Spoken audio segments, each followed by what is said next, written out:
Welcome to something special. Welcome to TEDx. This TEDx event is part of a global conversation that takes place every day in every corner of the world. In schools, in theaters, in workplaces, even in prisons, people gather to hear the best ideas bubbling up in their communities. More than 3,000 TEDx events are held every year in 170 countries. It's a remarkable thing.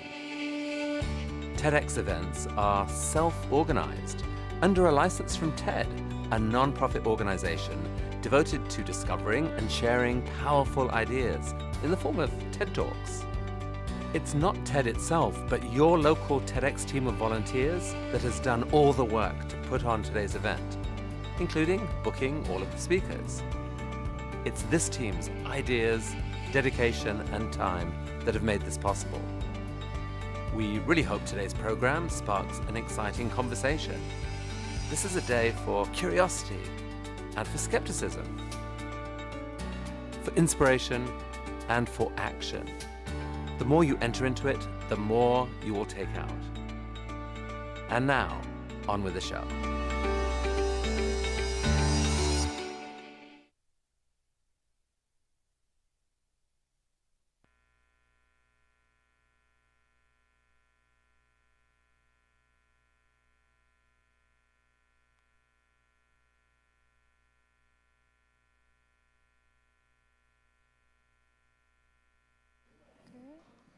We're so excited to see you here.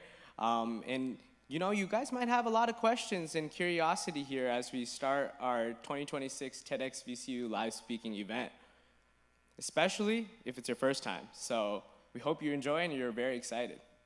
Yeah, but before we get started, we have a question for you. How many of you ever had this brilliant idea at 2 a.m., thought it would completely change your life, and when you woke up next morning, you completely forgot what it was? Any takers? Yeah. Yeah, us too. My name is Harish. And my name is Shruti. We're the directors of TEDxVCU. Today is about the ideas that don't disappear, but actually shine through. We come here not just as an audience, but as a community of thinkers, problem solvers, and dreamers. And as a TEDx organization, we celebrate all ideas at the heart of the VCU community. But if there's one thing that all ideas have in common, it's that they start by bringing something into the light. Yes. And today, and that's what led us to this year's theme, Illuminate. To illuminate is to reveal, to inspire, to make the unseen visible. All of us have unique experiences, challenges, and interests that shape who we are. And we want to take the moment to recognize that and see what we can build together. As you see the series of talks here today, you might see yourself in the spark in the speaker that brought them here. And one thing you may realize is that not all great ideas have to be loud, dramatic, or bold.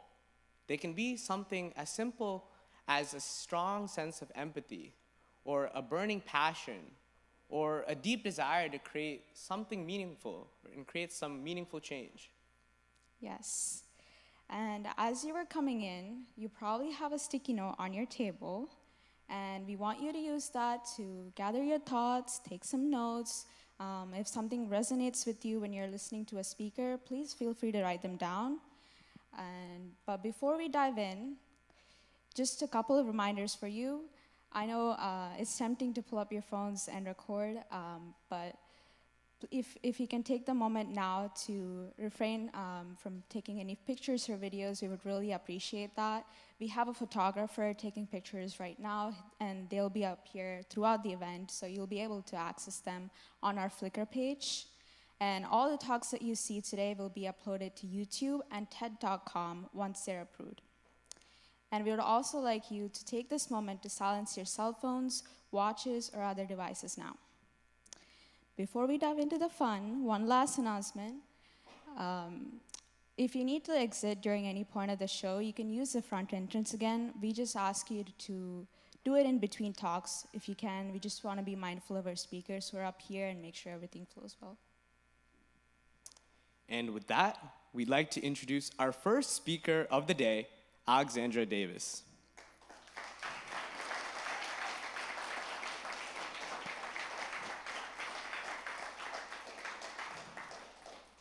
Alexandra Davis is a student, business owner, and an advocate for improving outcomes for education in the foster youth. After aging out of foster care, Alexandra began a pastry business in which she then returned to college, where she realized that mentorship was a large part of her journey. She'll be discussing how we can improve the transition into adulthood for the foster youth. Please welcome Alexandra Davis to the stage.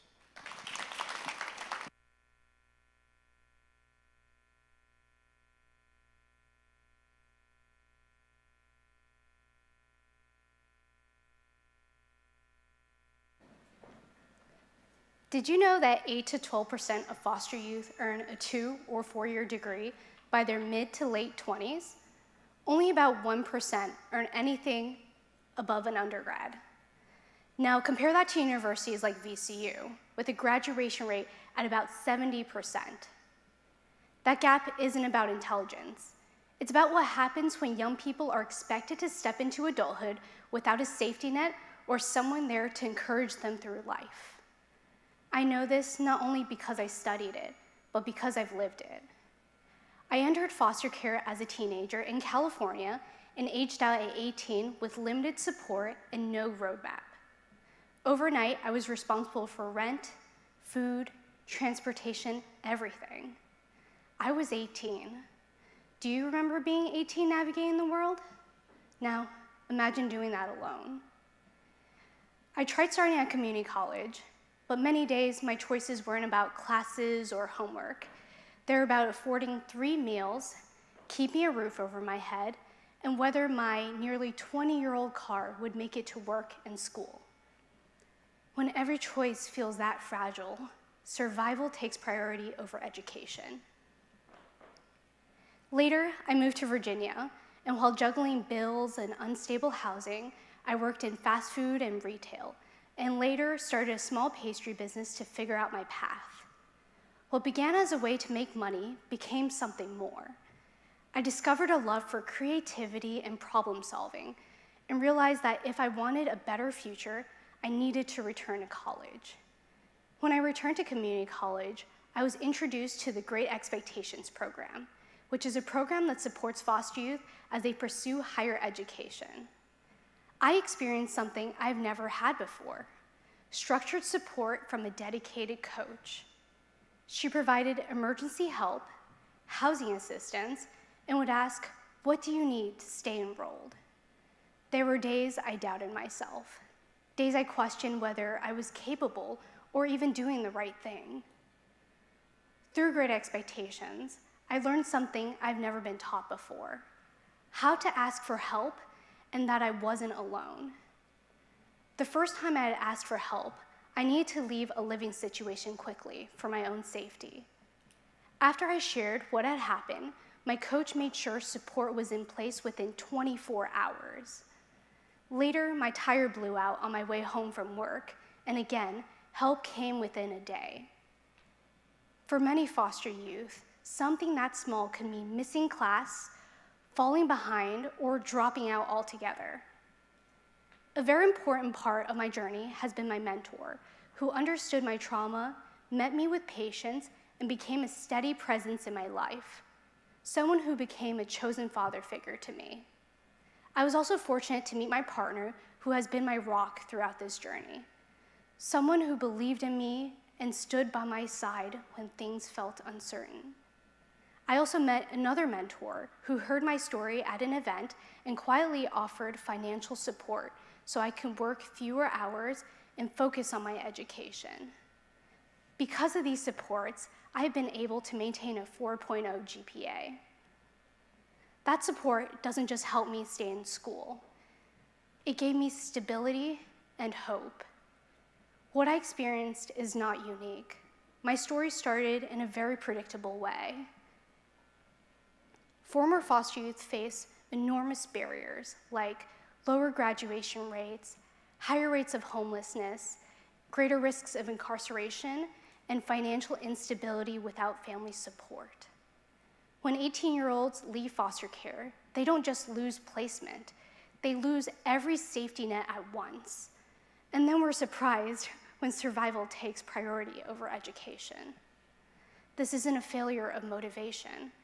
It's a lack of support after aging out. One example of what consistent and targeted support can look like can be found within the Virginia Community College system. In 2008, the community college system launched Great Expectations to support foster youth through structured mentorship, housing assistance, and emergency funding. When that kind of support is in place, graduation rates don't stay at 8 to 12%. They rise closer to 22%, which is nearly double to triple the national average for foster youth. That's not luck, that's design. When students can have some of the weight of financial responsibility lifted, they stay enrolled and they graduate. When someone is there to help them navigate complex college systems and genuinely cares about their well-being, they thrive. When basic needs are met, potential finally has room to shine. And that's why policy matters. Policies like the HB 700 in Virginia expand access to higher education by covering college tuition and requiring every public four-year institution in Virginia to have a designated point of contact, someone whose role is to connect foster youth to support systems and help them navigate financial aid and provide additional assistance. This is an important step in the right direction, but it's not the finish line. There are still gaps to address, and it takes ongoing attention and advocacy to move policies like this forward for foster youth. Support systems can't be temporary. They must be visible, funded, and sustainable. So here's a thought I want to leave you with. Let's continue talking about this beyond today. Advocate for policies that support underserved students beyond tuition. If you are a K-12 educator or mentor, be that bridge, because support only works when people know it's there. If you are a student, advocate for organizations who support foster youth. Invest in systems like the Basic Needs Program at VCU and the Great Expectations Program at the Virginia Community College system.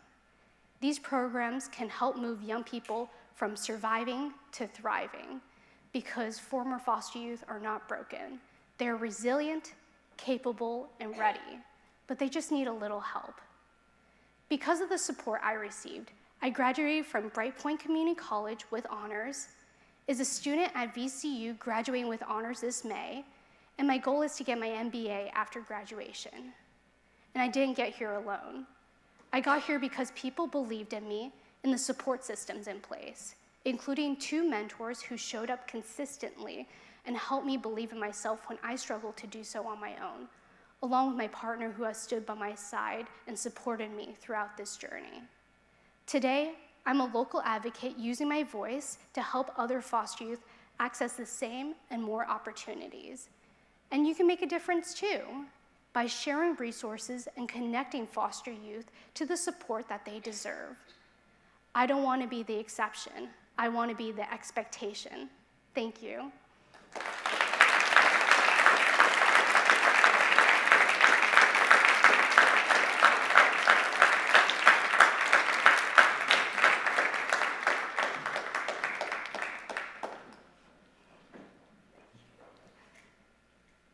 Thank you, Alexandra, for showing how important educational advocacy is. I'm so lucky, and our entire team is so lucky to, get the education that we have right now. And I think we take for granted how lucky we are, and your mentees are so lucky to have someone like you. And I hope the audience has learned how important education is especially for those who are in need. Please give another big round of applause for our first speaker, Alexandra.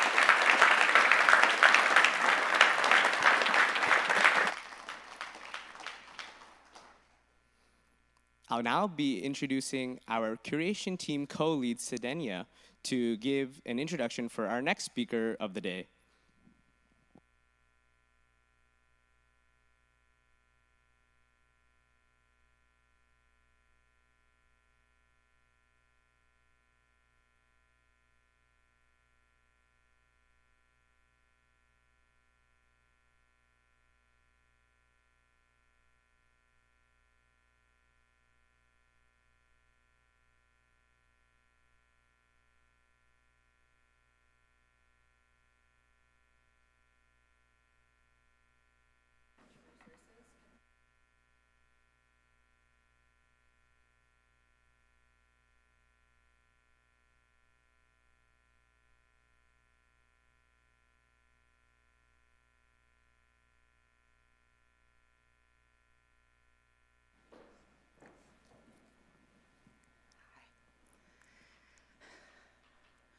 I'm 53 years old, and in my adult lifetime, I've watched entire systems disappear.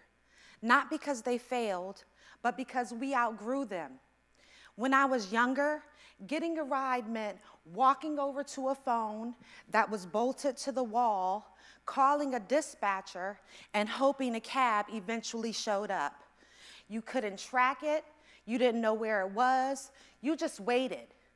And while you waited, you might rewind your VHS tape so you can return it to Blockbuster and avoid that Be Kind rewind fee. Because if you didn't rewind it, they charged you for that too. That's the way it was. Everything revolved around centralized systems. You worked around them, they definitely didn't work around you. Fast forward to now.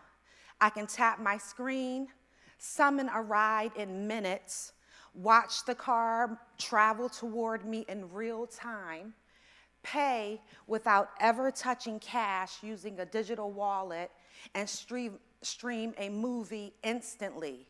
No rewinding, no fees, no trip to Blockbuster, no waiting, and no middleman. We didn't just upgrade those systems, we totally reimagined them. We decentralized them.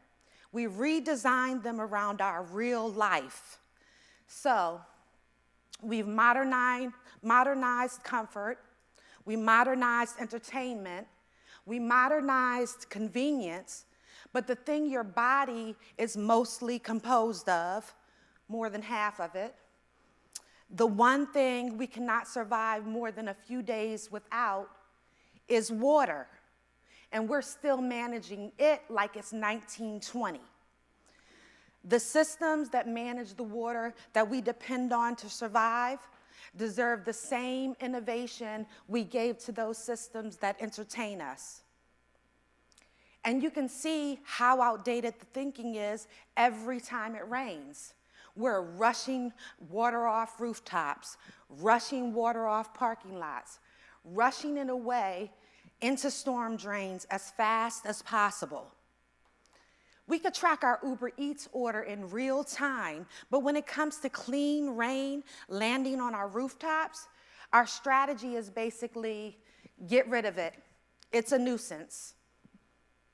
Instead of treating rain as a resource, something that we can capture, store, and use in some way, we treat it like a problem to be discarded as quickly as possible. We build pipes to move it, plants to treat it. We spend millions of dollars every year making sure it disappears. And then months later, when service is interrupted or entire neighborhoods are told to boil water or go without, like we experienced right here in Richmond not too long ago, we panic. That contradiction should tell us something. We do not have a water problem, we have a water management problem. And it's driven by an outdated mindset. We've inherited the system, but we do not have to inherit the thinking that built it. It's time that we design for water instead of reacting to it. The infrastructure that currently manages our water was built for an entirely different world. smaller population, slower demand, more soil, fewer impervious surfaces, but we paved fields. We poured concrete. We hardened the landscape. And when you harden the landscape, water behaves differently. Rain used to soak into soil. Now it races across the asphalt, and it picks up oil and fertilizer, sediment, trash, and carries all this pollution directly into our rivers and bays. That's what interrupted the natural water cycle, not rain harvesting. It was development. It was us.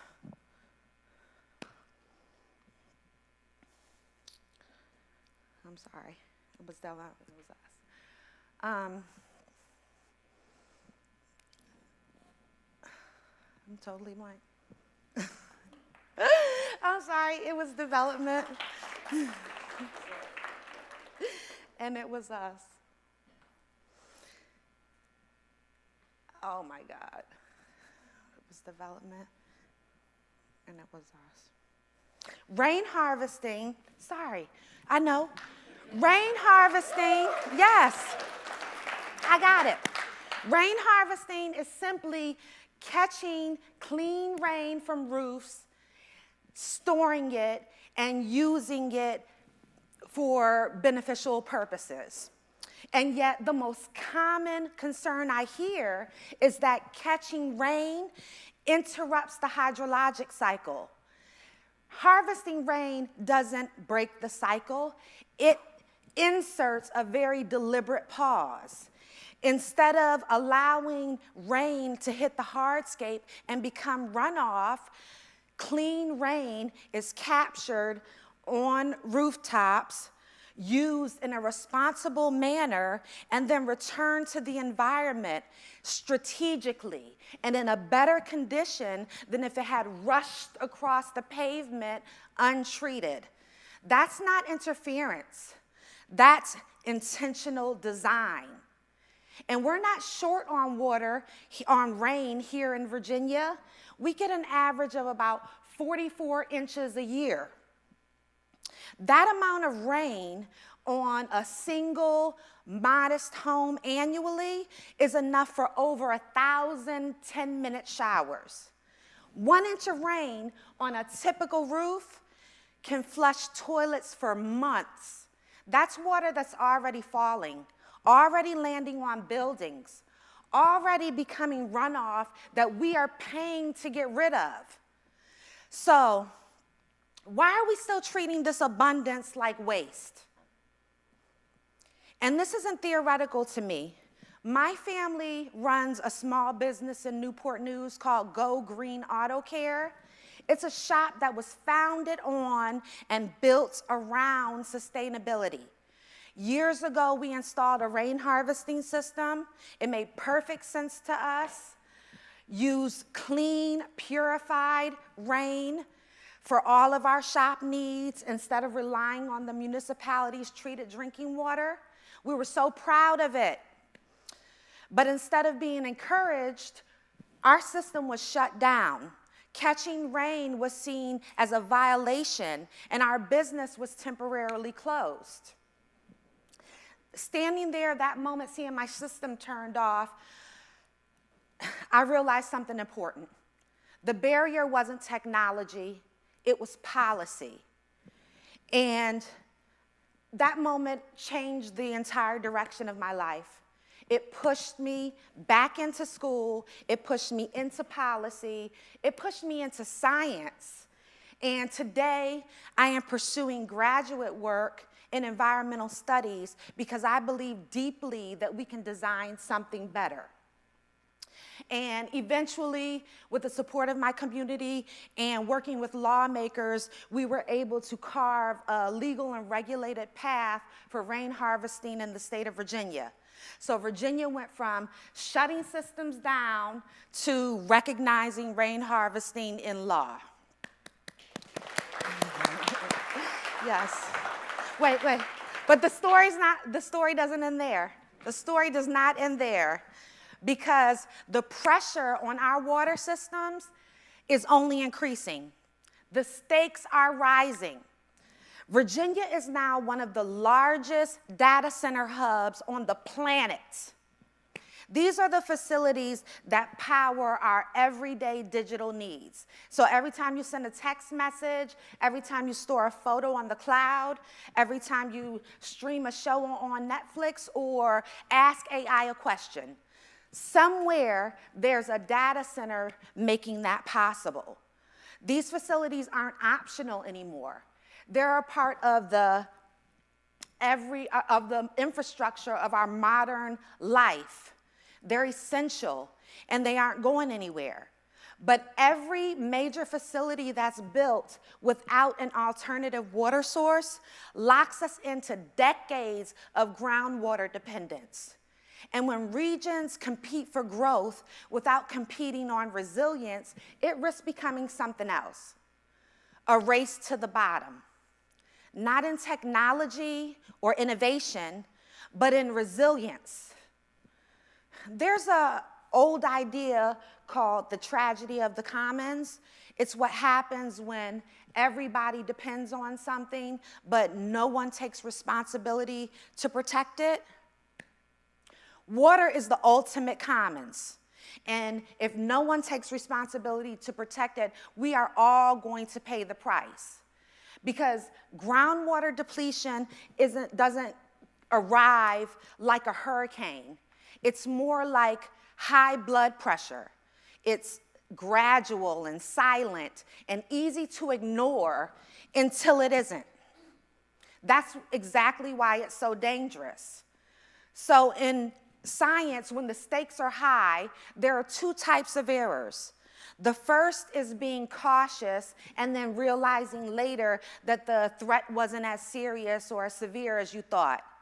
The second is doing nothing, not acting, and then discovering later that the very consequential consequences cannot be undone. And once it's depleted, it's not going to bounce back on our timeline. Aquifers do not refill on demand. So we have to start thinking differently about how we use what we already have. And rain harvesting isn't radical. It's practical. It's local. It's a common sense, nature-based solution. It's about decentralizing supply, catching and using water where it falls, instead of piping every drop through miles of pipes before we ever see it. Resilience doesn't come from one massive centralized source. It comes from distributed strength. So here's my ask. Because each one of you have the power to determine what happens next, to influence what happens next. You are the future. As students, scientists, engineers, voters, planners, and citizens, be courageous. Demand water infrastructure evolve. Design buildings that treat rain as an asset instead of an inconvenience. Support policies that reward decentralized systems and local stewardship. And refuse to accept growth that doesn't have resilience built in.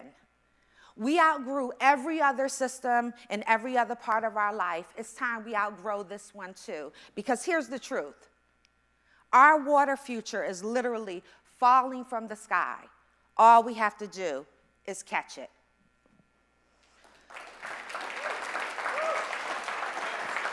Thank you.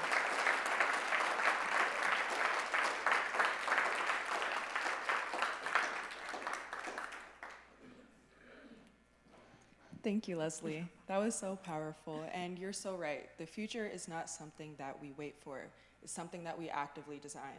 Thank you for challenging us to take a step back and rethink the systems that we accept and the responsibility that we all share for a sustainable future. Please join me one more time in thanking Leslie Jarvis.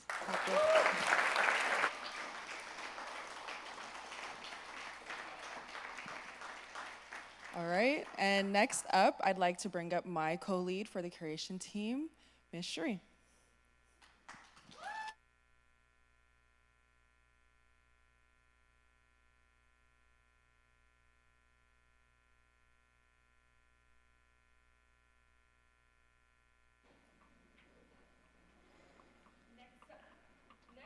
We have Dr. Gretchen Nye, a neuroscientist and professor at VCU's School of Medicine. Her research explores how stress affects the brain, the immune system, and long-term health. She will be discussing how simple language can trigger biological responses that affect how we feel. Please give a round of applause for Gretchen.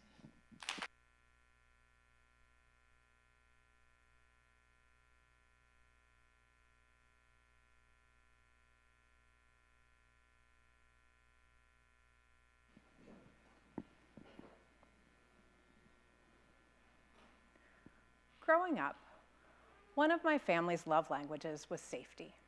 My father worked as a police officer, and my mother worked as a nurse.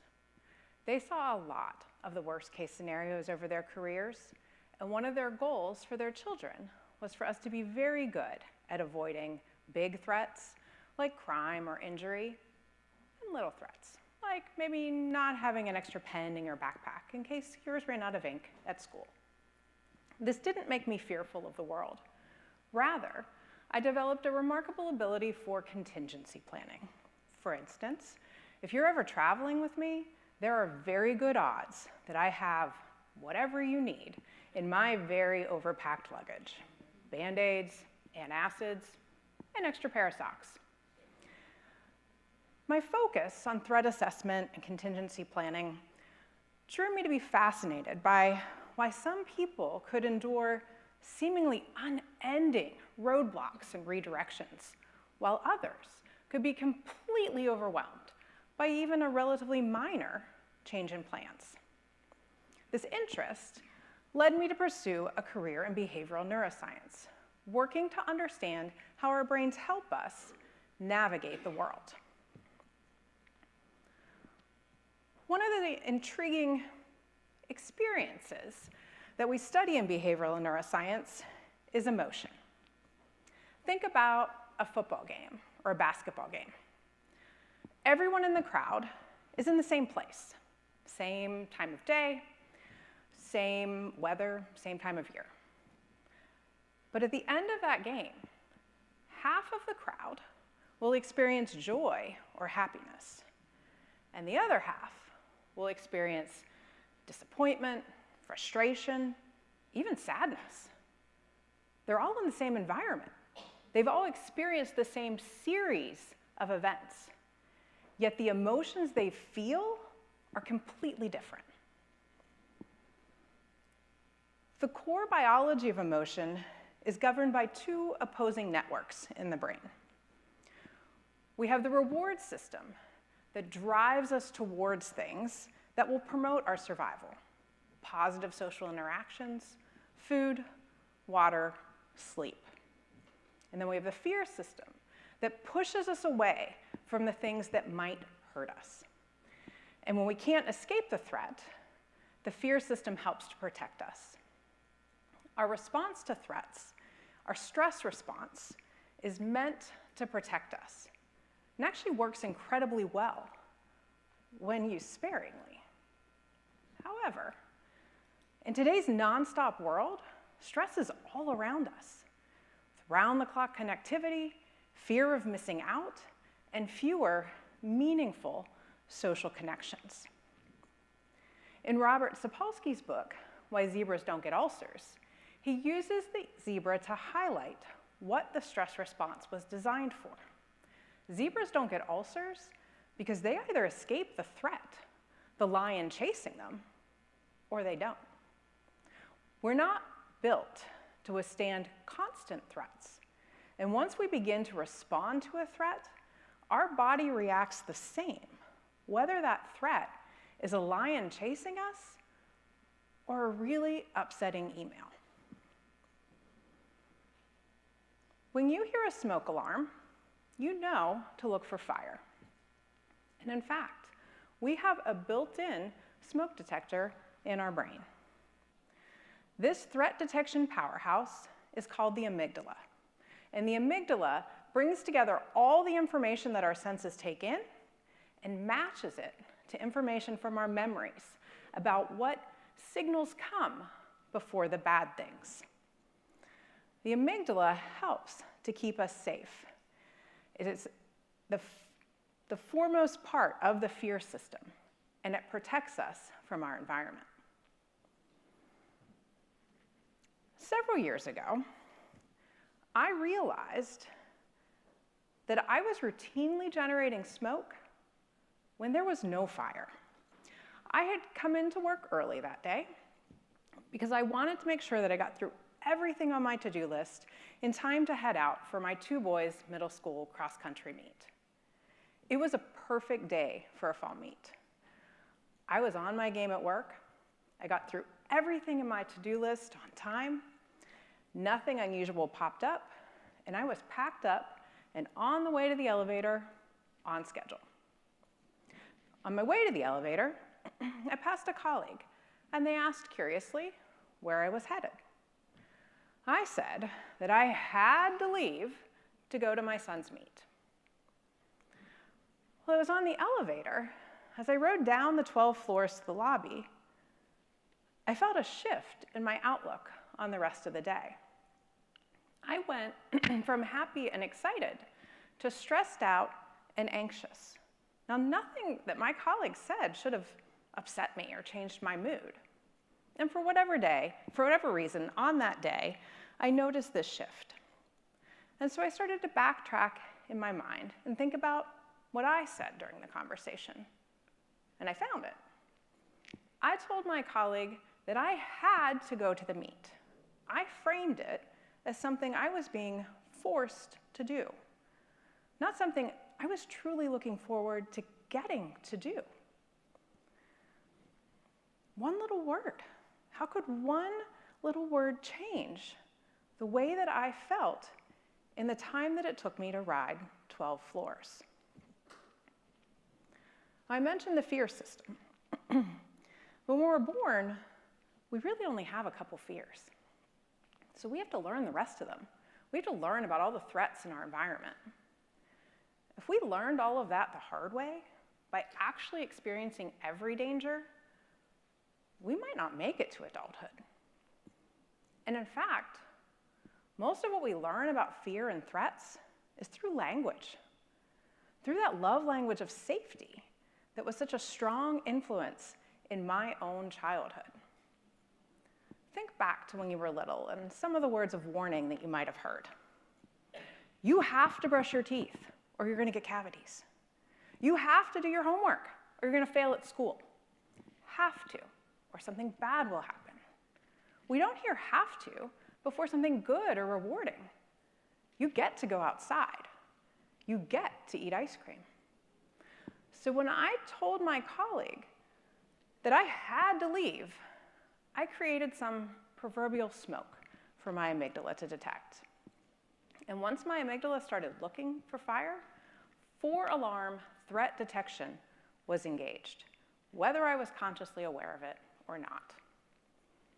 You name it, and my brain was thinking about the possible threat and working on ways to avoid it or manage it.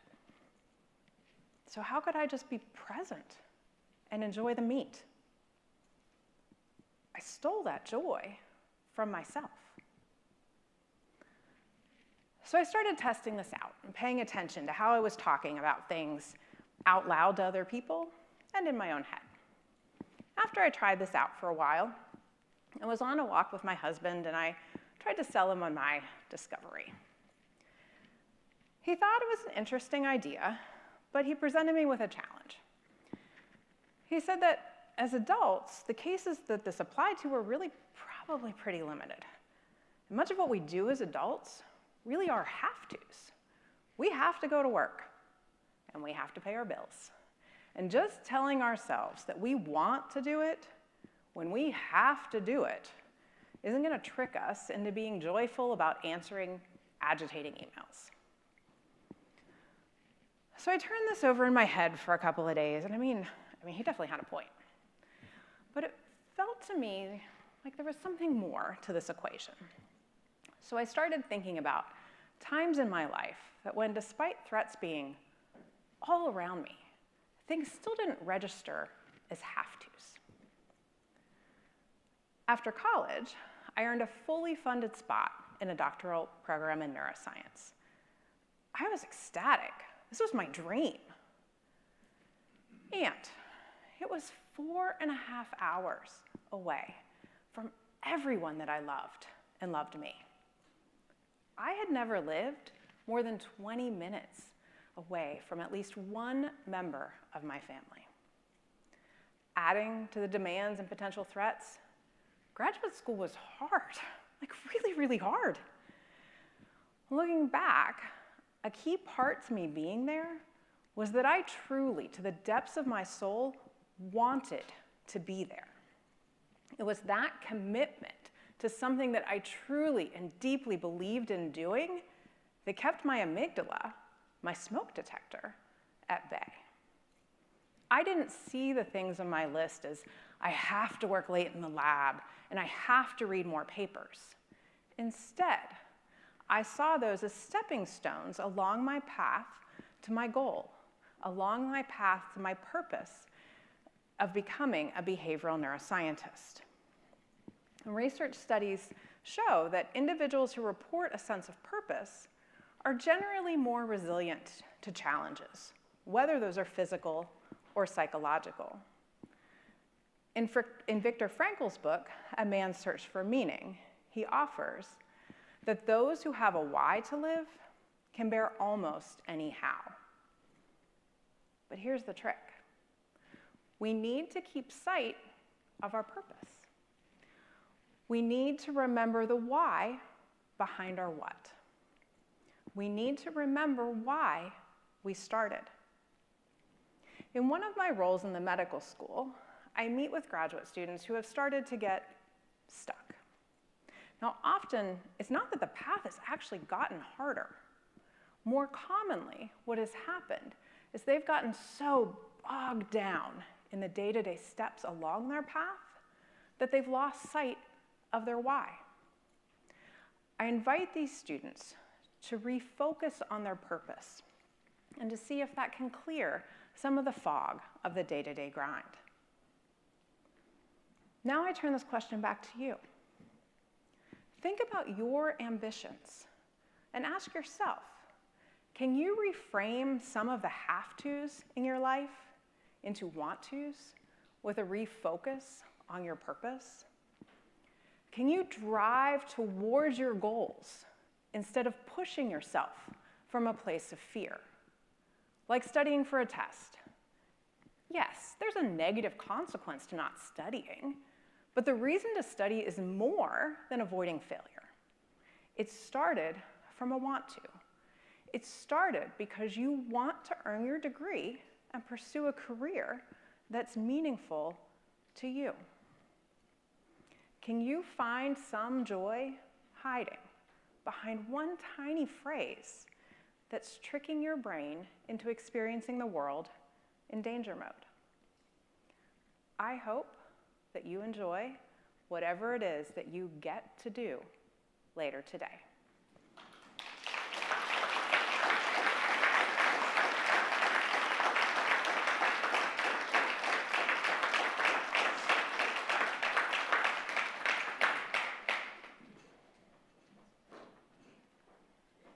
Thank you, Gretchen, for reminding us to stay connected to our purpose and what drives us, even when we feel lost. Please put your hands together once again for Gretchen Nye.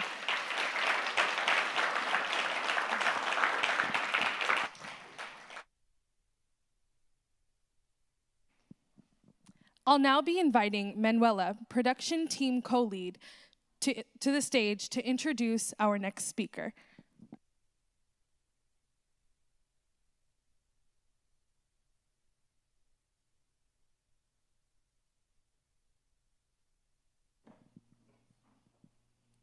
Next up, we have Daniel Custodio, a Fortune 500 executive with over 20 years leading transformation across industries like healthcare, fintech, and technology.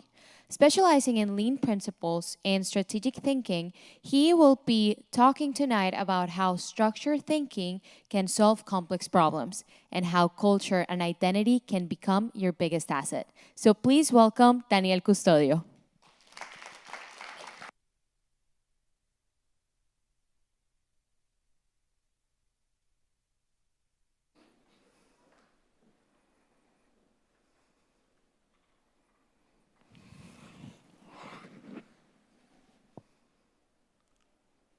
There's a story about a youth orchestra in Paraguay whose entire community is built on a landfill, a place where the sound of a violin shouldn't even exist.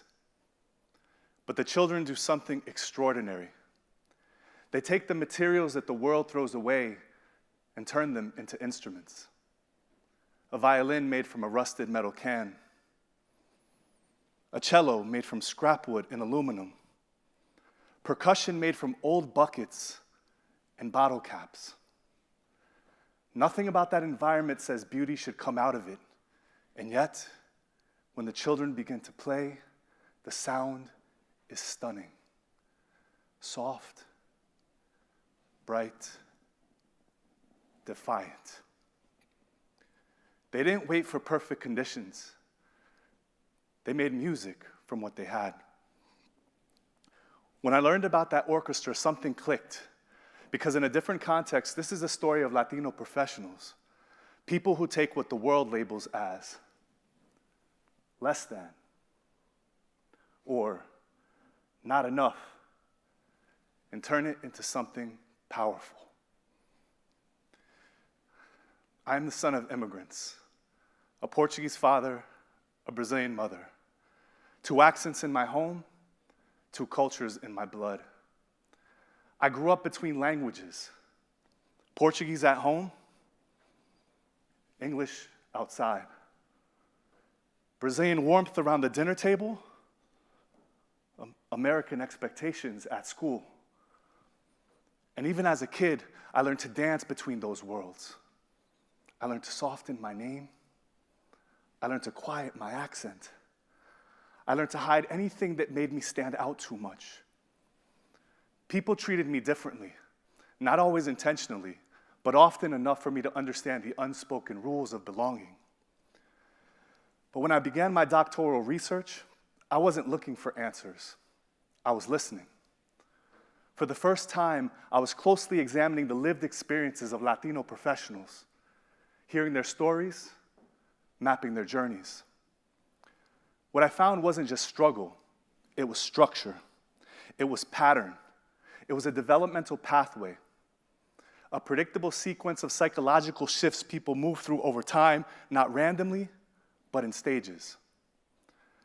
My research included 235 survey respondents and 5 national focus groups comprising of 23 participants.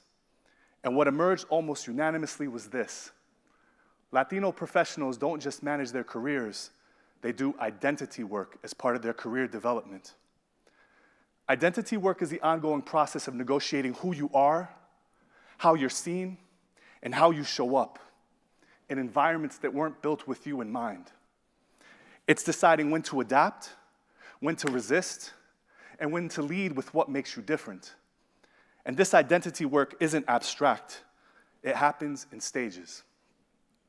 Stage 1, denial. I made myself small at work because it felt safer to be invisible. Stage 2, confusion. Too American for my family, too ethnic for my job. Stage 3, exploration. Code switching wasn't a burden, it was intelligence. Stage 4, affirmation.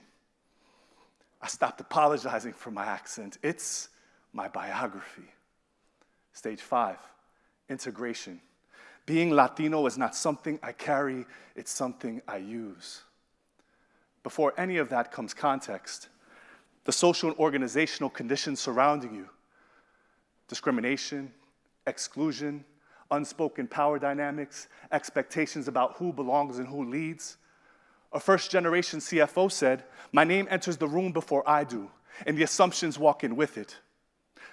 A Latina marketing leader said, "The second I speak, I could feel them measuring my intelligence through my accent." Across my study, Latinos reported more than twice the number of discriminatory experiences as their white peers, being interrupted, being underestimated, being praised for being, quote unquote, so articulate. But here's the critical insight. Identity work is what transforms context into agency. Once people began reclaiming their identity, autonomy shows up early, not at the end, at the beginning. A Colombian project manager said, "I stopped waiting for permission. I started owning the room instead of waiting to be invited." Autonomy isn't confidence, it's self-authorization. After autonomy comes learning. Latinos learn technical skills, but cultural skills also. Negotiation, de-escalation, reading a room, switching communication modes effortlessly. Being bilingual isn't about language, a Puerto Rican executive explained. It lets me see two versions of the same conversation. Another said, "Growing up in my house was emotional intelligence boot camp." Then came self-efficacy, the belief you can succeed. If I could translate medical instructions from my mother at the age of 12, a Latina scientist told me, why would I fear a VP meeting? Then competence, excelling because of culture, not despite it. I outperform because I out-adapt. And finally, well-being, alignment between who you are and what you do. The moment I stopped fighting my identity, my career finally felt like mine. And then it hit me. This is the orchestra. This is the metaphor. Latinos don't wait for perfect conditions. We make instruments from what we have. Your accent, your cello. Your bilingualism, your violin. Your immigrant resilience, your percussion. Your family sacrifices, your bass line. These aren't limitations. These are tuned frequencies, instruments of power.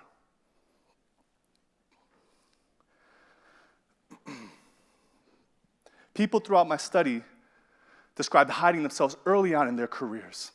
I sounded less Dominican on Zoom. I straightened my hair. I stopped speaking with my hands. But as they moved through the identity work pathway, they began reclaiming what they once hid. They began tuning their instruments. I bring my Latina warmth into every meeting. That's my leadership style. I'm not code switching, I'm code mastering. And here's my message.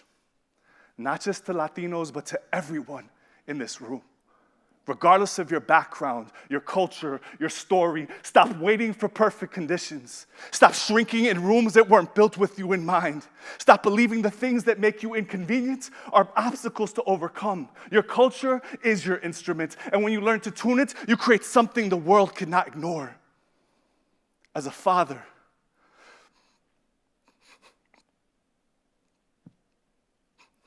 this talk is for my daughters, because I want you to know the truth about our culture.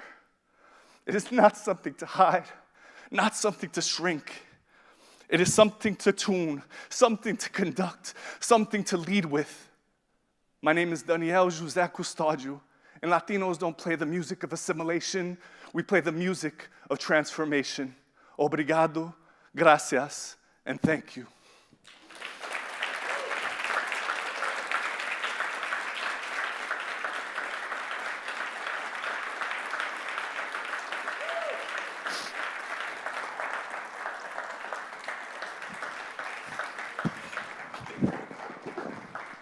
Daniel, as a fellow Latina, I have to thank you personally for that talk.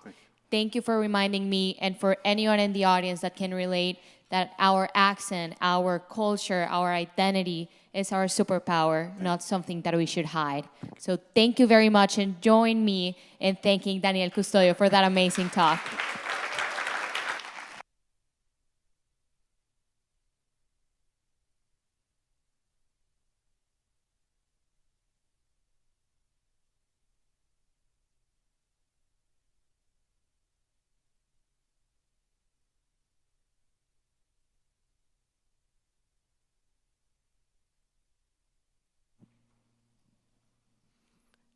Hello, everyone. We hope you all are enjoying the talk so far. It's good to see you all again. How are we feeling?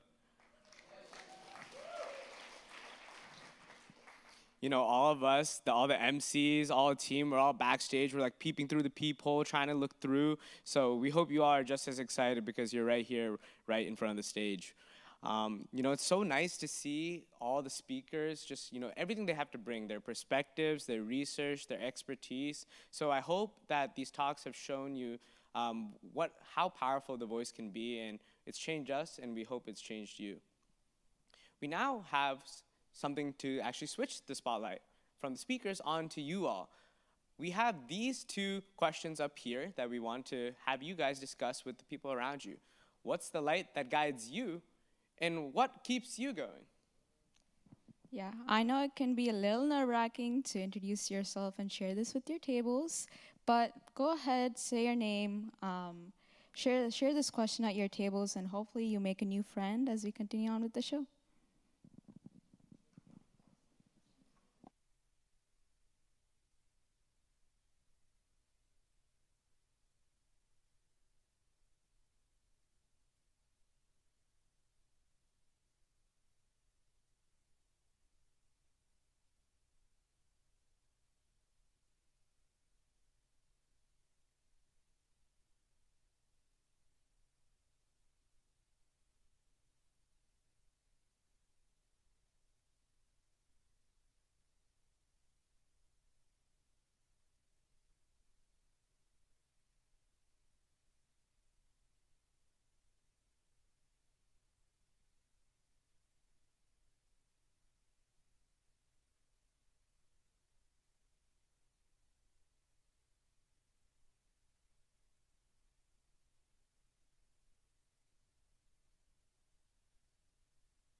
All right, let's come back together. How's that conversation?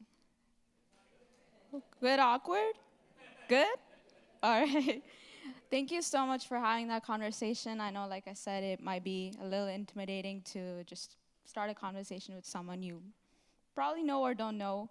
I think it's really hard to like reflect on this question. I know it might be personal to some of you, and I feel like we all live busy lives, right? And we always like look for the next thing and we keep going, but I think it's hard to always take a moment and appreciate that we're able to do that and we are able to do it every day. So thank you so much for taking the time to participate. We have 3 more stories to tell you, and I'll let our next MC, Will, our production co-lead, to introduce our next speaker.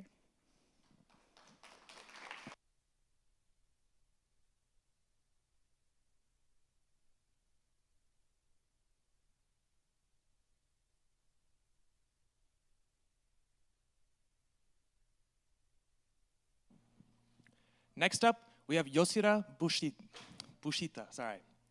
She is an award-winning filmmaker and educator whose work bridges experimental storytelling, cultural memory, and everyday life. She draws on her Moroccan-American backstory to amplify unheard voices and connect perspectives across cultures. She will discuss how storytelling can deepen awareness and connection. Please give a warm round of applause for Yoshira.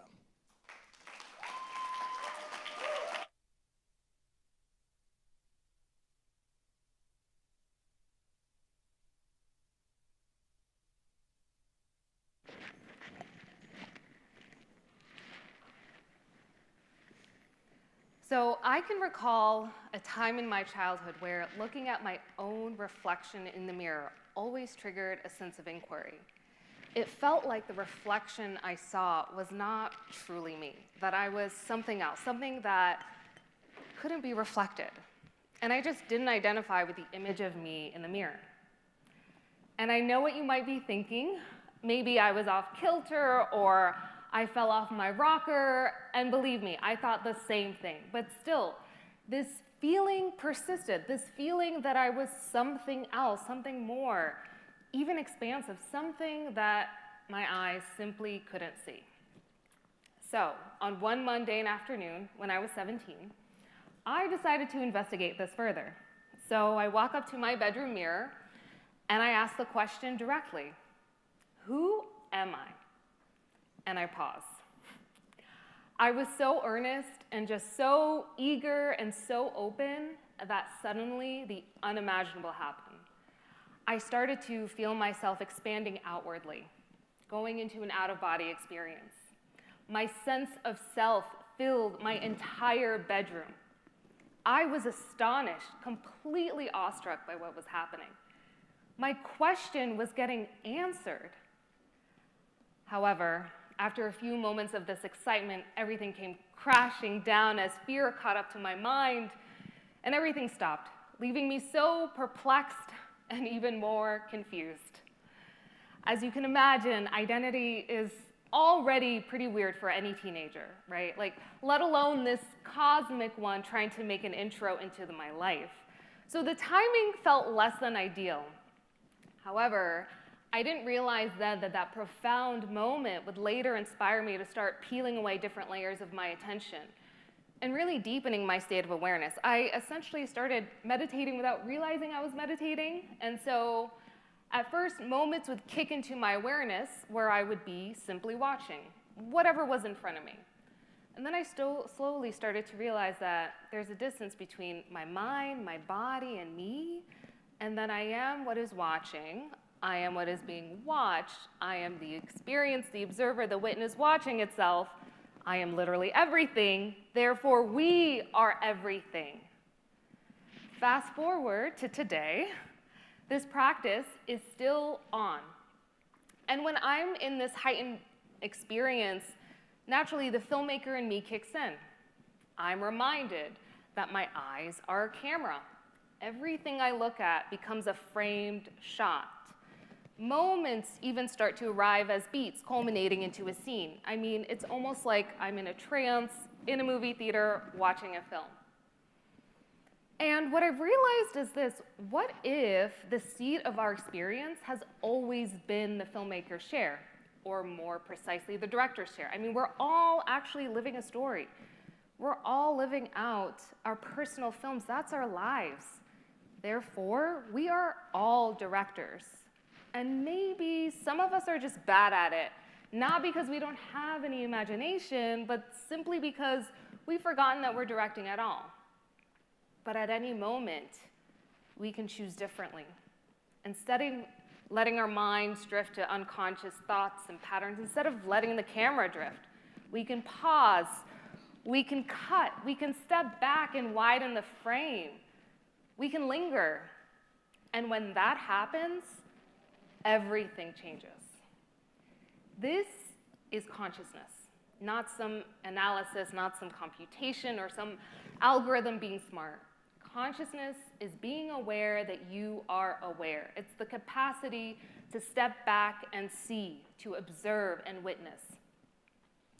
So how does storytelling fit into this again? Well, remember, we are walking stories, and we're hardwired for stories to make sense of our lives. We turn to stories to share wisdom, to learn, to grow. And we also turn to stories because we crave meaning, and more fundamentally, because we have burning questions inside of us. Sometimes questions that we can't quite articulate. Contrast to that is artificial intelligence. Today, we know AI can tell you a story, can even write a screenplay. However, it does not feel it, it cannot dream it, it doesn't need it because it doesn't crave meaning in the same way that we do. Also does not have the capacity to imagine a future that hasn't been written yet because it is simply not alive. And it will never cross the threshold of consciousness. But what it can do is compel us to be better humans. And that means to ask deeper questions about our true nature. Because the future of storytelling is our human responsibility, and we are ever more essential. To live and to tell stories only lived experiences can generate. You know, I see cinema not just as entertainment. I see it as a way of reclaiming our narrative and our experiential power, because the future of storytelling will never belong to machines. It's going to belong to those willing to stay awake. And this is when life becomes cinema and storytelling a practice of awakening. I mean, that is the power of who we are. And just like that, the director's seat once again reappears. Like a film, our thoughts, our sensations, our emotions arise and dissolve within a frame. Every shot becomes an active choice directing our attention. This is possible in all of us. Recognizing the director's chair we're already sitting in. That also means to protect ambiguity, silence, curiosity, wonder, awe. I mean, this is what leaves us open to what's actually already here. The seed of our experience is here in this very moment, and you are sitting in it. And the truth is that when you fully open yourself to this moment, you realize that the camera was always rolling, never stopping. This invitation to embrace life as cinema is not to escape reality, but it's to accept it and enter it more fully, to turn inwards without any inherited thoughts, patterns, without any belief systems, without any distractions at all, to look directly at what is unfolding and to open yourself to the question, who are you? It might blind you, but it can also liberate you. Thank you.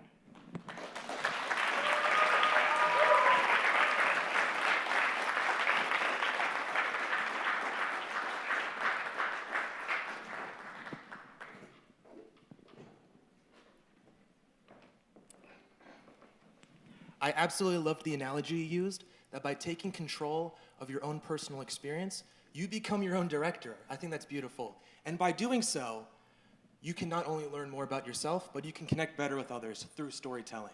Thank you so much, Yosera. Thank you.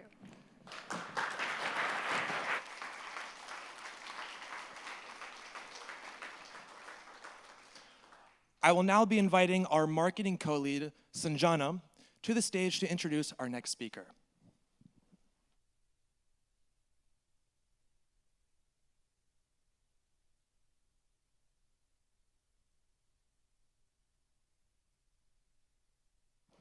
Next up, we have Maya Shah, a student here at VCU who researches public health. She studies intellectual humility and its relationship to behaviors such as gun violence. She will be discussing how mindset and awareness can influence real-world health outcomes. Please welcome Maya Shah.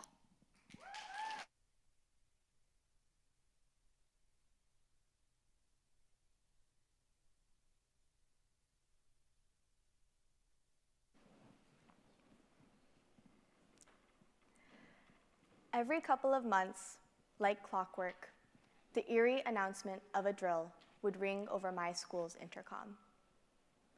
The lights would be turned off, and we'd be instructed to find a corner of the classroom, hidden from a potential intruder's eyeline. Silence was a must. I went to high school in Texas, and every day from ages 14 to 18, I would walk through metal detectors mandated by the Texas state government to help prevent against gun violence. I carried a bulletproof shield in my backpack as an insert so that if a school shooting were to occur, I would be prepared. I witnessed how this pervasive fear affected learning and created an environment where students and teachers alike didn't feel safe. Because of this, for the past 4 years, I have studied gun violence prevention, and I hope to find a solution rooted in people, not politics. Specifically, I want to use psychology to help understand the person behind the gun rather than the gun itself. So, I studied psychopathy, childhood trauma, and intellectual humility. Now, I can see by your faces that you might not know what I'm talking about, but that's okay. Neither did I when I first started. So let me walk you through it. Let's begin with psychopathy. Psychopathy is characterized by a lack of empathy, or callousness, or ruthlessness. But what's interesting is psychopaths can actually be very highly functioning, and they can lead highly successful, stable lives. But other times, psychopaths deviate and are drawn towards violence. I don't know what this says about me, but I find this topic very interesting. The next trait is childhood trauma, which is commonly known as having had negative experiences early on in life. And the reason why I looked at psychopathy and trauma is because these traits are key predisposing risk factors for gun violence. Or in other words, having trauma and/or psychopathy can increase one's likelihood to go towards violence. But the problem is there isn't a lot of information on the relationship between trauma and psychopathy in the context of gun violence. So my first step was clear: to explore the relationship between the two. Now, theoretically, having trauma and psychopathy in an individual could increase their reactivity, or an overlap between trauma and psychopathy could create a highly reactive population that I call traumatized psychopaths. When I took a step back and actually looked at the data, it turns out that this overlap does exist. There is a population of traumatized psychopaths. So now the question was no longer how these traits relate or whether someone could have both, but rather how to reach them. And that's where intellectual humility comes in. While the term might sound intimidating, it's actually a very popular concept in the world of psychology. And it basically means being able to accept that your opinions or beliefs might be incorrect, and being willing to change them when new evidence comes in. In other words, it means not being overly attached to being right, but rather being open-minded and curious enough to recognize that you could have blind spots.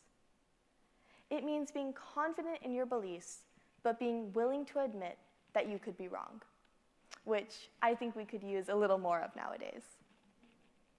Now, intellectual humility is important because it helps us understand how people process information, how they handle disagreement, and react to challenges in their worldview.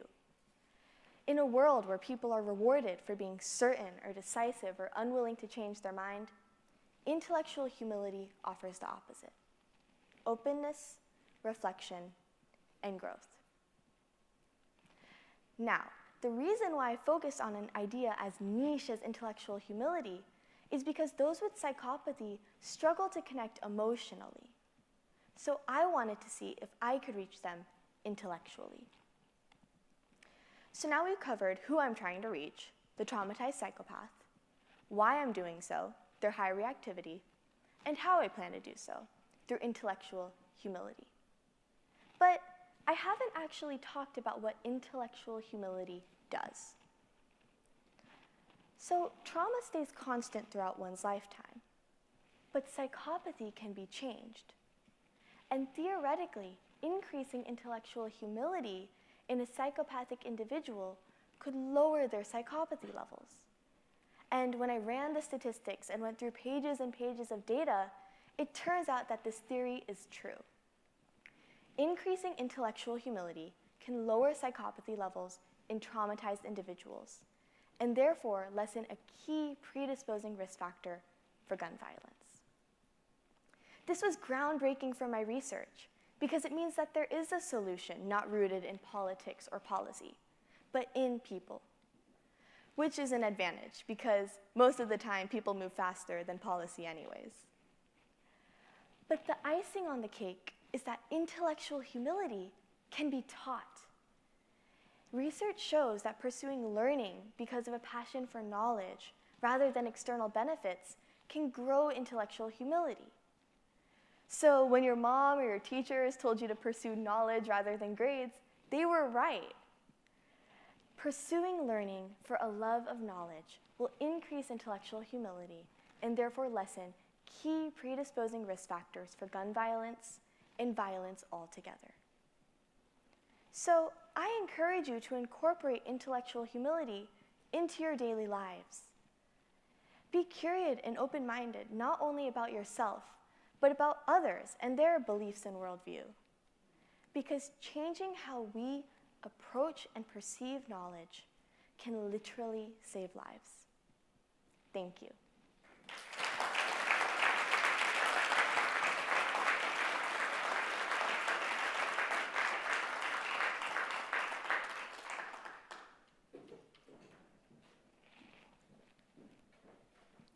Thank you so much, Maya, for sharing your knowledge and your real-life experiences. Your research is truly a testament to how important open-mindedness and awareness is, so amazing job. Please put your hand together again for Maya Shah.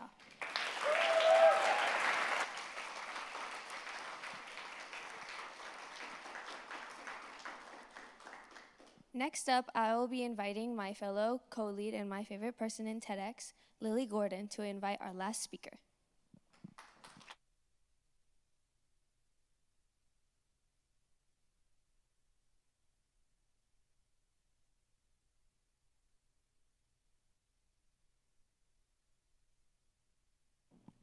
Hello, everybody. Lastly, we have Sterling Hundley, an illustrator, professor, and creative thinker whose work spans clients from NASA to the Grammys. He's a communication arts professor at VCU. He translates complex ideas into clear visual communication. He'll be discussing how creativity can turn the unseen into something meaningful. Please give it up for Sterling.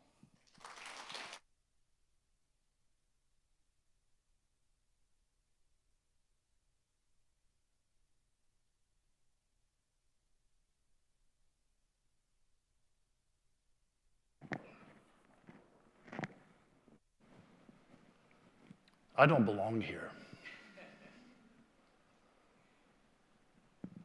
Sweating beneath the bright lights, my back against a white tiled wall in a windowless hospital room wearing blue scrubs.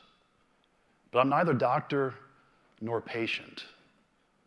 As the first embedded artist in VCU Health's Department of Surgery, I'm what they call a non-critical observer. With pencil and sketchbook in hand, I sit with my back against the wall and draw the surgeon as he meets with his patients and their families. But the news, well, the news isn't always good news. At 6'3", 210 pounds, I can hardly make myself small enough during those private conversations to hide. For months, I shadowed surgeons in the cardiothoracic and burn centers through clinicals and surgeries. With no medical training, I was the only person in the operating room without a job. To me, in my untrained eye, surgeries were a theater of chaos. Alien devices, unknown procedures, masked faces. As I drew in my sketchbooks, it made me think of how out of place I was. As I drew in my sketchbooks, it made me think that drawing was pointless, like I was taking too much and giving back nothing. Through this work in the hospital, I found my way to a place where I really didn't understand why I was there. Everything about this screamed, "You don't belong here."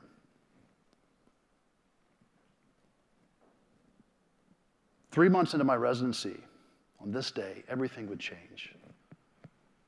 As I drew a young girl in one of the clinicals, I noticed something. You see, drawing isn't an idle practice.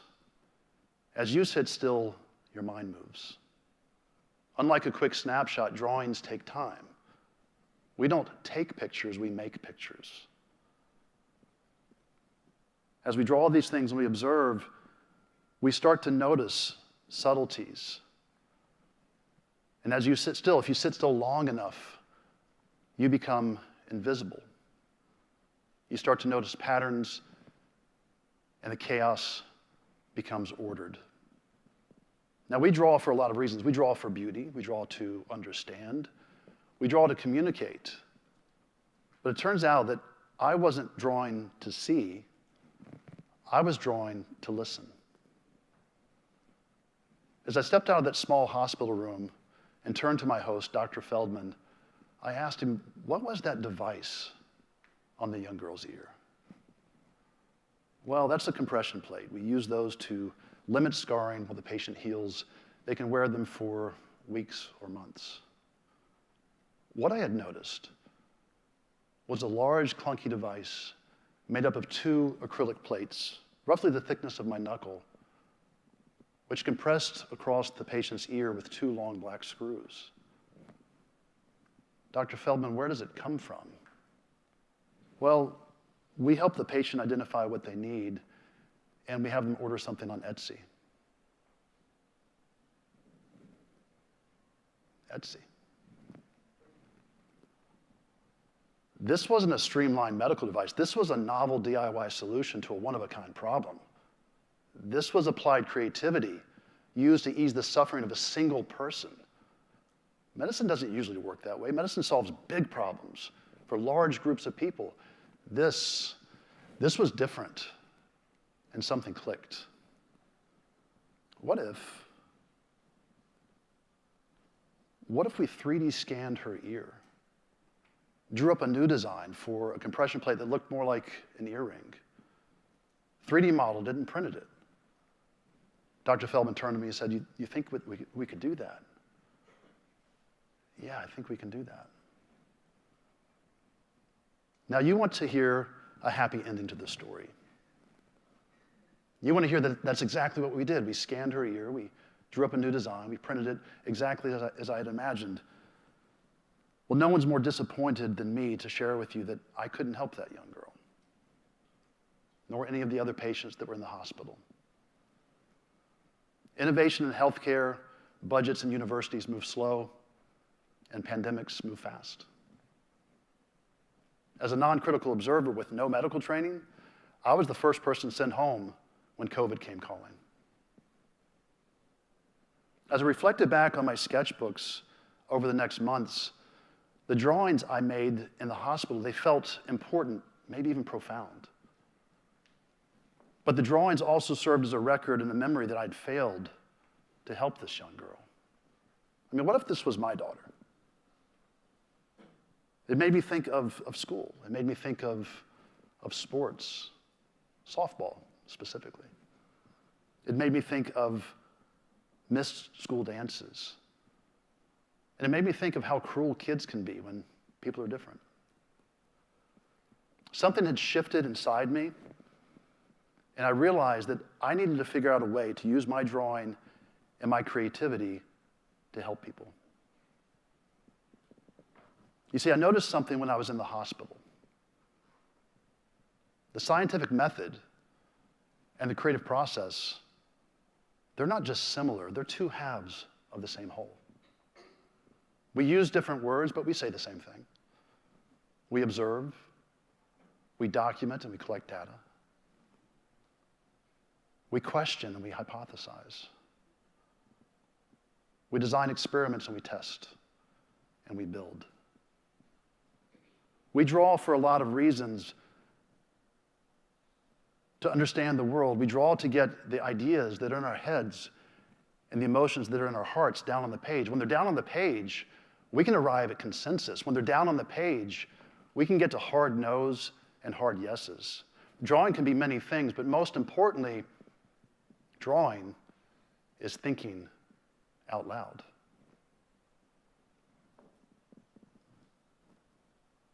I continued the work with the hospital, and I thought over these drawings, and I thought about my career as an illustrator. As an illustrator, I'm hired to draw pictures that speak louder than words. But illustration, it's an isolated endeavor with long hours in the studio, and if I'm being honest with a room full of strangers, I don't know if a single drawing I've ever made has actually helped somebody. But that's not the point.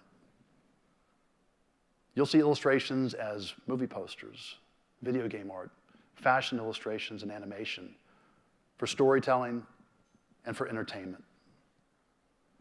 But a new question was forming. No, a new hypothesis was shaping. What if? What if artists can be more than just entertainers? What if we could take the creative process and cutting-edge technologies that live in the production houses of Hollywood and video game studios over there and use them to ease human suffering and solve problems right here? As an illustrator, I'm hired to solve other people's problems. But as a creative investigator, I could embed back in the world to identify problems and solve things that people didn't even know existed. As a creative investigator, I could leverage cutting-edge technology from the world of entertainment to solve real-world problems. As a creative investigator, I could champion for empathy in healthcare, science, and engineering, and more empiricism and the arts. A creative investigator, well, it all sounds made up, doesn't it? It is. But just because I made it up doesn't mean it's any less relevant. What started off with a pencil and drawings on the page turned into an idea that was something much more. On Friday afternoons, undergraduate students from across the university in engineering, art, and programming gather in a one-story building in a windowless room at the Applied Arts Lab. Professor Jason Bennett and I established the Applied Arts Lab to leverage creative technology from the world of entertainment to foster human connection and to ease human suffering. We've stood in front of a room of NASA pilots, engineers, and inventors, and we've drawn things where they've told us we've never seen it that way before. We've drawn storyboards for neurodivergent and nonverbal patients, children, in the Evans Haynes Burn Center to explain complex medical procedures where words alone fail to bring comfort and clarity. We've stood in the shadow of the world's largest mobile radio telescope in the nation's quiet zone, and we've drawn where no cameras are allowed. Our collaboration with CoStar Group has yielded an impossibly intricate 3D model of the Green Bank telescope, captured through drones, LiDAR, and photogrammetry. Our undergraduate students are developing a sturgeon tracker, a Phoenix mascot for the Burn Center, and infrared visualization using video game technology and engines. And students like Lily Gordon, my MC tonight, has stepped into the role of creative investigator, where she's now shadowing surgeons at VCU Health to use 3D technology to work with burn patients to develop one-of-a-kind prosthetic solutions. Flakes, weirdos, space cadets. The world has a lot of names for artists and people they don't understand. But what we are is dreamers who see the world through a different lens. Artists are the authors, the storytellers, and the designers who imagine possible futures. Science fiction is nothing more than creative prediction. Now more than ever, the world needs brilliant creative minds to help untangle wicked problems. To an artist, creativity isn't magic, it's logic. Technology is just a tool that we use to move ideas from low res into high res. Design, our best attempt to bring the wonders of the heavens into human scale and understanding. Artists belong here. Artists belong at the table with the doctors, the engineers, the scientists, the programmers, the politicians, and the policymakers. Artists can bring order out of chaos. Artists can make the unseen seen. And artists can help us design a future that we imagine. I realize that creativity alone can't solve all the world's problems. But picking up a pencil is a great place to start. Thank you.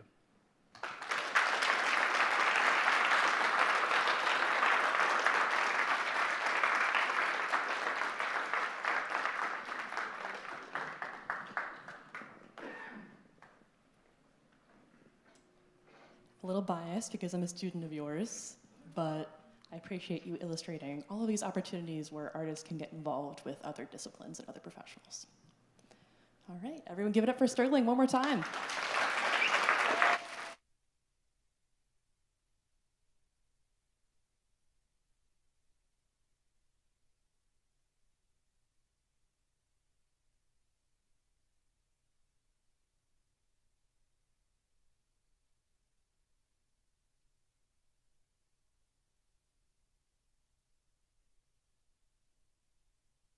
Now, I'd like to take the time to thank the VCU Division of Student Affairs and the Office of Student Involvement and the entire Commons team, and especially the audiovisual team, for helping us put on such a great show today. Without them, we would not even have this space to be able to hold this, so a big thank you for them, so let's give a round of applause for them.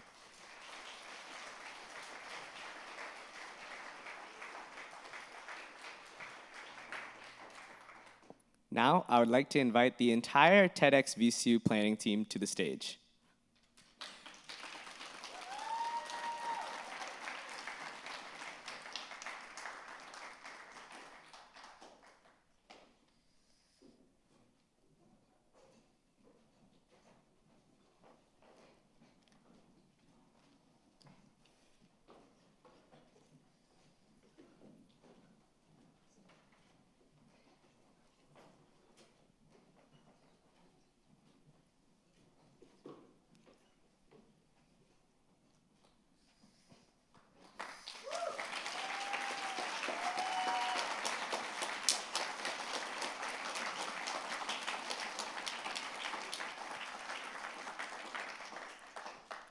Without them, we would not be able to have this show. These are the real superheroes of the entire TEDxVCU Illuminate this year. Please, another round of applause for our playing team.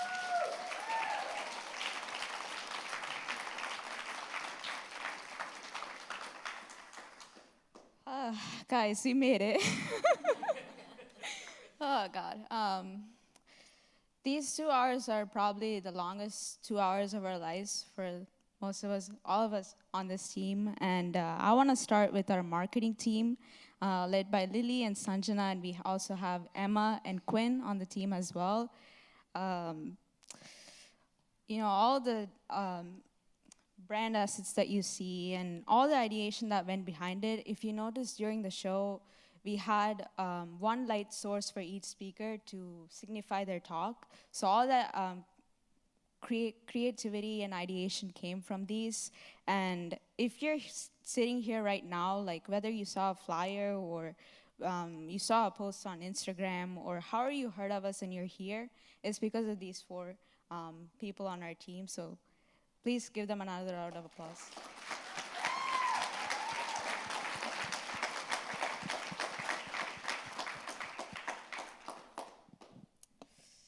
And my lovely production team. This team is led by Will and Manawola, and we also have Norwell and Cameron. They designed these beautiful staged assets. I know you can't see them right now, and they also handled all the event logistics and the reception, which you're gonna see in a moment. And it's a really hard, tough job to do this. I was a production co-lead last year, and it's crazy bananas to take this job up. So great job, guys. And in addition to this event, they also hosted a new series this year called Adventures. It's just another way for us to connect with the campus, and again, another challenge for them to take this on. And and they hosted 2 adventures this year, and they killed it. So thank you so much, guys, for taking on the new challenge and always working hard throughout the year.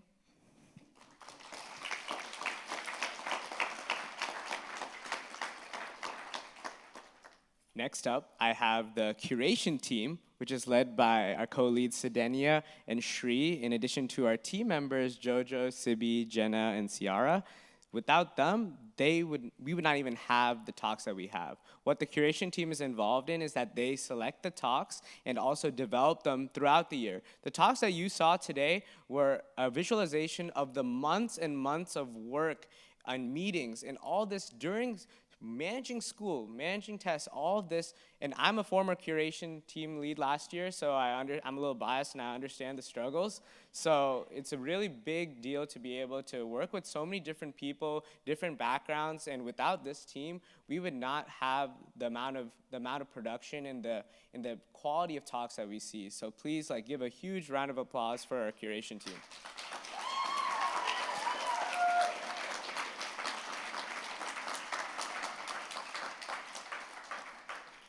Last but not least, we have our very, very special staff advisor, Justin Raybolt, Mr. Justin Raybolt, who's right here trying to hide from us.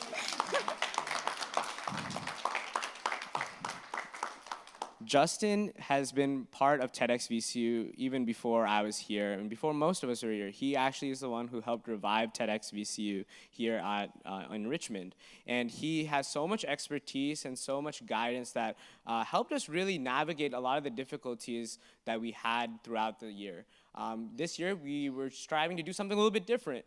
We were trying to do something that illuminated and showed the difference the VCU community has. And he inspired us to think outside of the box while also trusting the skills that we had. So a lot of the thank yous and the production that we see today would not be possible without Justin. And he's been an advisor that has put in so many hours for us late into the nights, late even 6, 7 p.m. into the day. So he does so much for us, and a huge thank you to Mr. Raybolt.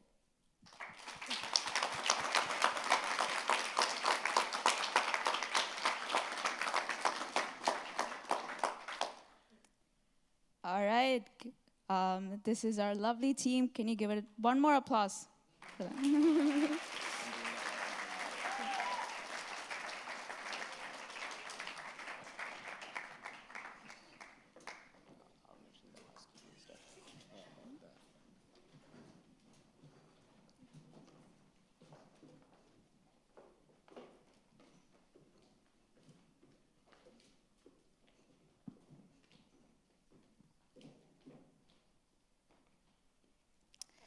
All right. That brings us to the end of the show. But before all of that, I just want to thank you all for being here. Again, it's been a crazy 2 weeks for us, trying to organize this and make sure you guys have the best experience possible. So thank you for showing up. It means a lot for us and also for the speakers who have been putting so much hours memorizing and making sure that they are able to share their ideas with you today. So thank you so much.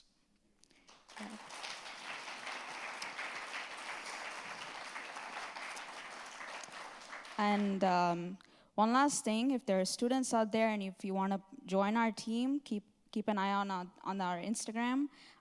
If you want to be a speaker next year, same deal. We do a really good job like posting things on Instagram and keeping you updated. Or if you want to come to more events like these and support us, again, we appreciate any kind of presence from you guys. So thank you so much.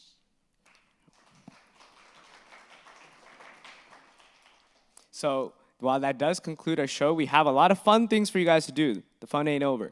So outside, we'll have a reception. So you'll have a chance to actually talk with our speakers for the first 15 minutes of the reception. You got any questions? You want to talk to them, learn something from them, something that they said that really connected with you? That's a great time for you to talk with them. But if you also want to leave some written feedback as well, we have speaker feedback boxes where you can write on your sticky notes. You can put something in there to show what you felt about their talk today. So we highly encourage you guys to stay engaged with TEDxVCU while you're here and enjoy the time that they have had. In addition to that, we also will have a photo booth in which you guys can take wonderful photos with your friends and family. And if you post on Instagram, make sure to tag us at TEDxVCU. And as well, we'll also be having a wonderful, wonderful time with you all here. Our entire planning team will be there with you to spend the time with you, to talk. If you want to learn more about TEDxVCU, please let us know. We are happy to be there. But once again, thank you for coming to 2026 TEDxVCU Illuminate, and we'll see you out there.